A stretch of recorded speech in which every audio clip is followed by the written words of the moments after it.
पनवेलमध्ये नवजात अर्भक सापडल्याच्या प्रकरणी आतापर्यंत 2 संशयित पोलिसांच्या ताब्यात आहेत। घटनेचा सीसीटीव्ही लोकशाही मराठीच्या हाती लागलेला आहे।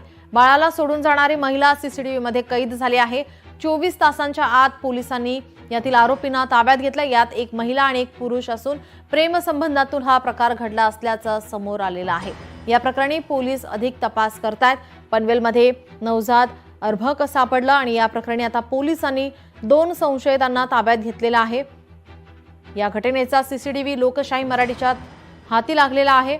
यामध्ये एक महिला या सीसीटीव्हीमध्ये कैद झालेली आहे। बाळाला सोडून जाणारी महिला सीसीटीव्हीमध्ये कैद झाली। 24 तासांच्या आत पोलिसांनी यातील आरोपींना ताब्यात घेतलंय।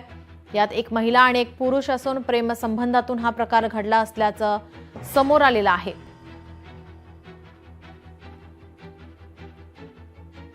आपल्या प्रतिनिधी आकांक्षा देशमुख आपल्यासोबत फोन लाईन वरून जोडल्यात। आकांक्षा, काय अधिकची माहिती?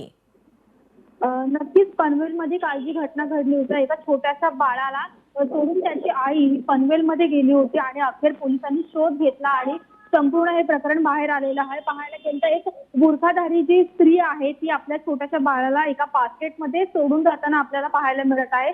संपूर्ण प्रकरणाची चौकशी केल्यानंतर पोलिसांनी भिवंडी येथून या महिलेला ताब्यात घेतला असून सध्या संपूर्ण हा जो प्रकार आहे तो सीसीटीव्ही कॅमेऱ्यामध्ये कैद झालेला आहे आणि हा घटनेचा सीसीटीव्ही आपल्या हाती देखील लागलेला आहे। आता या संदर्भात पोलिसांनी 24 तासामध्ये कारवाई केली असून एक पुरुष आणि महिला या दोघांना देखील ताब्यात घेतला आहे आणि सर्वात महत्त्वाचं म्हणजे याचं कारण आहे की प्रेम प्रकरणातून हा संपूर्ण प्रकार उघडकीस आल्याचं समोर येत आहे।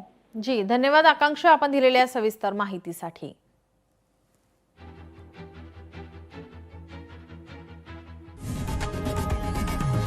लोकशाही मराठी ऐका, पहा, जागरूक रहा।